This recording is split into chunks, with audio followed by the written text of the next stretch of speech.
हाँ, अमृतवाणी व्यक्ति क्यों बन जाता है, अच्छा या बुरा? जानिए गौतम बुद्ध की इस कहानी से। बुद्धा अमृतवाणी मानसिकता, संगत और उपदेश के कारण संसार में लोग दो हिस्सों में बंटे हैं।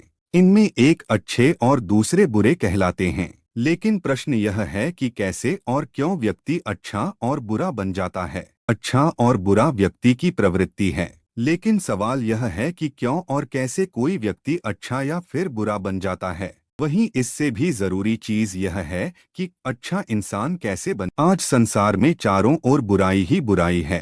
दंगे फसाद, लड़ाई झगड़े, हत्या और आपराधिक कामों से जुड़ी खबरों की कोई कमी नहीं है।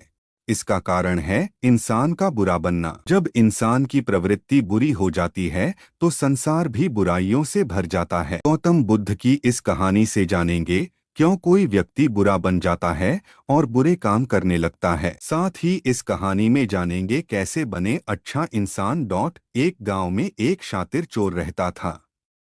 पूरा गांव उस चोर के बारे में जानता था, लेकिन इसके बावजूद भी कोई उसे पकड़ नहीं पाया। उस शातिर चोर ने अपना संपूर्ण जीवन चोरी करने में लगा दिया।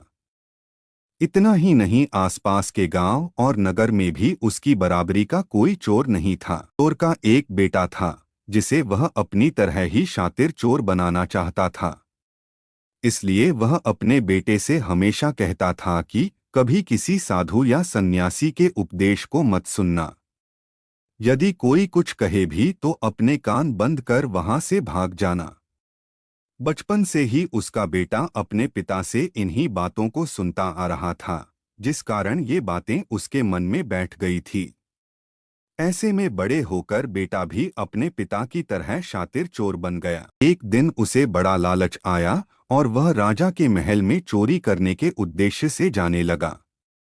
तभी रास्ते में लोगों की भीड़ नजर आई। चोर ने देखा कि लोग एक सन्यासी के चरणों में गिरकर उनका आशीर्वाद ले रहे हैं। वो सन्यासी गौतम बुद्ध थे।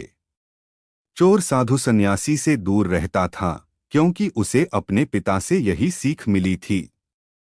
लेकिन भगवान बुद्ध को देख वह उनकी ओर आकर्षित हो गया। इसका कारण यह है कि पहली बार उसे किसी तेजस्वी व्यक्ति के दर्शन हुए थे। अचानक उसे पिता की बात याद आ जाती है कि साधु सन्यासियों से दूर रहना चाहिए। चोर असमंजस में रहता है कि वह सन्यासी के पास जाए या चोरी करने के लिए आगे बढ़ जाए। एकाएक उसके मन में यह प्रश्न आता है कि आखिर पिताजी क्यों साधु संतों से दूर रहने को कहते थे। इसका उत्तर जानने के लिए चोर भी लोगों के बीच बैठ जाता है और भगवान बुद्ध के उपदेश सुनने लगता है। के बारे में बताते हैं। उपदेश समाप्त होने के बाद सभी लोग अपने घर लौट जाते हैं और चोर भी चोरी करने के लिए महल की तरफ निकल जाता है।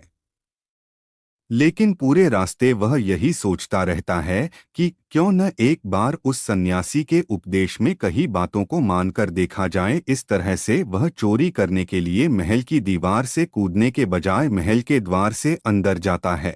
उसे देख महल के द्वारपाल उसे रोकते हैं और भीतर जाने का कारण पूछते हैं। चोर कहता है, मैं चोर हूँ और महल में चोरी करने जा रहा हूँ। द्वारपाल उसकी बातें सुनकर हंसने लगते हैं और कहते हैं, जरूर यह महल का सेवक या नौकर होगा और हमसे मजाक कर रहा है। यह सोचकर वे उसे महल के अंदर जाने दे देते हैं। महल जाने के बाद चोर खजाना रखे तिजोरी के पास पहुंच जाता है और तिजोरी को तोड़कर धन और आभूषण को पोटली में भरकर भागने लगता है। तभी उसकी नजर महल के रसोई पर पड़ती है। रात होने के कारण सभी सो रहे होते हैं और रसोई में कोई नहीं रहता है। चोर को जोर की भूख लगी थी, इसीलिए वह रसोई में जाकर पेट भर खाना खा लेता है। इसके बाद चोर वहां से जाने लगता है। तभी उसे बुद्ध के उपदेश में सुनी दूसरी बात याद आती है कि जिसका नमक खाया है उसके साथ कभी भी विश्वासघात नहीं करना चाहिए। चोर सोचता है, मैंने इस महल का नमक खाया है, ऐसे में इनका धन चोरी कर मैं इनके साथ विश्वासघात करूंगा। इसीलिए चोर चुराए हुए धन को रसोई में ही नव छोड़कर जाने लगता है। महल के एक व्यक्ति की नजर चोर पर पड़ जाती है और वह शोर मचा देता है, जिससे महल के लोग चोर को पकड़ लेते हैं और राजा के पास ले जाते हैं। राजा चोर से पूछता है कि जब तुमने चोरी कर ली थी तो फिर इसे छोड़कर क्यों जा रहे थे। चोर कहता है, एक सन्यासी के उपदेश के कारण। चोर की बात से राजा प्रभावित होते हैं और उससे कहते हैं, अगर तुमने ऐसे उपदेश बचपन से ही सुने होते तो तुम कभी चोर बनते ही नहीं। इतना कहकर